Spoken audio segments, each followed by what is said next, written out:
말씀과 함께 하루를 시작하는 주님의 백성들을 예수님의 이름으로 축복합니다. 2024년 1월 13일 토요일 오늘 주신 말씀은 신명기 5장 22절부터 33절까지입니다. 주님께서는 이 말씀을 구름이 덮인 캄캄한 산 위 불가운데에서 큰 목소리로 당신들 온 총회에 선포하시고 이 말씀에 조금도 보탬이 없이 그대로 두 돌판에 새겨서 나에게 주셨습니다. 산에 불에 탈 때에 캄캄한 어둠 속에서 들려오는 음성을 당신들이 듣고 당신들 지파의 모든 두령과 장로들이 나에게 다가와서 이렇게 말하였습니다. 보십시오. 주 우리의 하나님은 그의 영광과 위엄을 우리에게 보여주시고 우리는 불 가운데서 들려오는 하나님의 음성을 들었습니다. 그리고 하나님이 사람과 말씀하셨는데도 그 사람이 여전히 살아있음을 오늘 우리는 보았습니다. 그런데 지금은 이 큰 불길이 우리를 삼키려고 하고 있으니 어찌하여 우리가 죽음의 위협을 받아야 합니까? 우리가 우리 하나님의 음성을 다시 듣는다면 우리는 죽을 것입니다. 살아계시는 하나님이 불 가운데서 하시는 말씀을 듣고도 우리처럼 산 사람이 육체를 가진 사람 가운데 누가 있겠습니까? 그러니 직접 가까이 나아가셔서 주 우리의 하나님이 말씀하시는 것을 모두 들으시고 주 우리의 하나님이 하신 모든 말씀을 우리에게 다 전달하여 주시기 바랍니다. 그러면 우리가 듣고 그대로 하겠습니다. 당신들이 나에게 한 이 말을 주님께서 모두 들으셨습니다. 주님께서 나에게 이렇게 말씀하셨습니다. 이 백성이 너에게 말하는 것을 내가 들으니 그들의 말이 모두 옳다. 그들이 언제나 이런 마음을 품고 나를 두려워하며 나의 모든 명령을 지켜서 그들만이 아니라 그 자손도 길이길이 잘 살게 되기를 바란다. 가서 그들에게 저마다 자기의 장막으로 돌아가라고 말하여라. 그러나 너만은 여기에서 나와 함께 있다가 내가 너에게 일러주는 이 모든 명령과 규례와 법도를 받아서 그들에게 가르쳐 주어라. 그들은 내가 그들에게 유산으로 주는 땅에서 그것을 그대로 실행하여야 한다. 그러므로 당신들은 주 당신들의 하나님이 당신들에게 명하신 모든 것을 성심껏 지켜야 하며 오른쪽으로나 왼쪽으로나 벗어나지 말아야 합니다. 당신들은 주 당신들의 하나님이 명하신 그 모든 길만을 따라가야 합니다. 그러면 당신들이 차지할 땅에서 풍성한 복을 얻고 오래오래 잘 살 것입니다. 아멘. 어제 말씀까지는 십계명의 내용이 무엇인지에 대해서 살펴보았죠.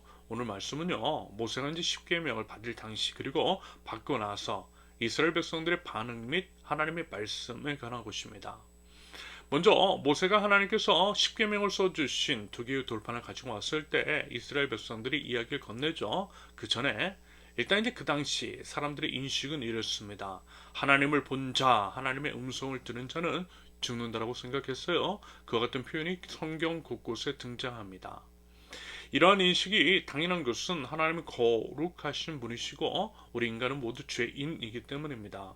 거룩과 죄는 양립할 수가 없어요. 그래서 죄인인 인간이 감히 이제 거룩하신 하나님 앞에 설 수가 없고요. 죄의 삭은 사망이기 때문에 죽는 것은 당연했습니다. 말하자면 그래서 이제 이스라엘이 의아해했던 것이겠죠. 하나님과 대면하고 대화하였음에도 불구하고 또 모세가 죽지 않았던 것과 그에 대한 의아함과 두려움마저 느꼈던 것입니다. 그러면서 이제 모세에게 이러한 부탁을 해요. 모세가 하나님과 대면을 해도 살아있는 것들을 확인했으니 모세는 앞으로도 괜찮을 것 같고요. 그러므로 이제 부디 자기들은 이제 대신해서 하나님 앞에 나아가고 하나님의 말씀을 듣고 들은 그것을 자기들에게 전해달라고 합니다. 말하자면 하나님과 이스라엘 백성 사이 중재자로서의 역할을 해달라고 부탁한 것이겠죠. 사실 이스라엘의 이와 같은 태도는 바람직한 것이라 할 수 있겠습니다. 마땅히 두려워해야 할 하나님을 두려워하는 태도. 그러면서 하나님의 말씀을 존중하고 그 말씀을 따라 두렵고 떨리는 마음으로 살아가겠다라고 하는 다짐이 엿보이기 때문입니다. 이런 의미에서 28절과 29절을 보면 하나님께서도 이 백성이 너에게 말하는 것을 내가 들으니 그들의 말이 옳다. 그들이 언제나 이런 마음을 품고 나를 두려워하며 나의 모든 명령을 지켜서 그들만이 아니라 그 자손도 길이길이 잘 살게 되기를 바란다 라고 말씀하신 것이겠죠. 하나님도 이스라엘의 태도를 흡족하게 여기셨던 것입니다. 여러분, 하나님께서요 우리에게 바라고 원하시는 것도 바로 그것이라는 거죠. 하나님을 두려워하는 마음입니다. 두렵고 떨리는 마음으로 하나님의 말씀을 듣고 따르는 것, 바로 그것입니다. 이것이 우리 신앙인들이 갖춰야 할 기본적인 태도인 것이겠죠. 그러므로 부디어 우리에게도 그와 같은 태도가 있을 수 있기를 바랍니다. 하나님을 마땅히 경외하자라는 거예요. 경외하는 자답게 하나님의 말씀을 준행하자라는 것입니다. 그러면서 이제 우리가 한 가지 기억해야 할 것이 있어요. 그것은 과거에야 이스라엘의 하나님에 대한 인식도 맞았고요. 사람은 함부로 하나님 앞에 나설 수 없기에 모세를 중보자로 삼아 하나님께 나아가고 하나님의 음성을 듣는 것이 맞았습니다. 하지만 지금은 아니라는 거죠. 우리 주 예수님 때문에 달라졌어요. 다시 말해서 우리 주 예수 그리스도께서 십자가 위에서 피 흘려 돌아가신 후에는 오직 예수님의 피를 힘입어 누구든 담대하게 하나님께 나아갈 수 있게 되었습니다. 이것이 믿는 자의 특권이라는 거죠. 그러므로 이제 과거 이스라엘에게는 모세가 중재자였겠지만 지금 우리에게는 아니라는 것입니다. 오직 예수님만이 우리의 중재자이시고요. 예수님을 의지해서 언제든 하나님께로 나아갈 수 있고요. 또 나아가야만 한다라는 것입니다. 그리하여 하나님의 말씀을 우리도 직접 듣고 그 말씀대로 우리가 행하는 것이 우리 신앙인들의 마땅한 자세라는 것입니다. 이런 면에서요. 조금 아쉬운 게 있어요. 그것은 여전히 우리 신앙인들 같은 경우에 과거 이제 모세의 시절 이스라엘 백성이 하나님에 대한 인식에서 벗어나지 못하는 사람들이 있기 때문입니다. 하나님께 직접 나가질 않아요. 기도할 줄도 모르고 하나님 말씀 앞에 나가질 않습니다. 늘 어때요? 다른 사람이, 예를 들면 저 같은 목사가 해주는 기도, 공동기도 같은 것들에 만족을 하고 의존을 하며 하나님의 말씀도 본인 스스로 내주하시는 우리 성령님을 의지하는 가운데 받아들이고 해석 적용하는 것이 아니라 어때요? 남들이 전해주는 그 정도에서 만족하는 경우들이 너무 많더라는 것입니다. 하지만요, 여러분, 그거 아니라는 거예요. 그것은 예수님의 십자가를 무용하게 하는 것입니다. 그러면서 일본 이제 목회자들이 그런 식으로 또 잘못 가르치고 그런 방식을 통해 자기들이 이제 예수님의 자리를 꿰차는 악함, 그런 것들이 있는 것 같아요. 여러분, 이런 것들은요 꼭 경계하셔야만 합니다.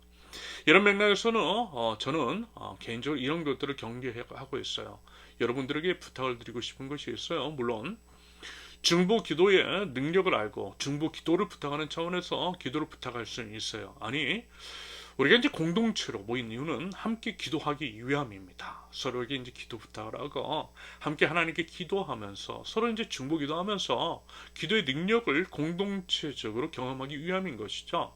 그런데요, 그런 것들이 아니라 뭐랄까, 뭔가 이제 잘못 생각하고 있는 것들이 있더라고요. 목사의 기도만 능력이 있다라고 하는 식으로 여기고 어떤 특정한 사람의 기도를 신성시하고 또 이제 목사 중에서도 등급을 나누는 것도 있어요.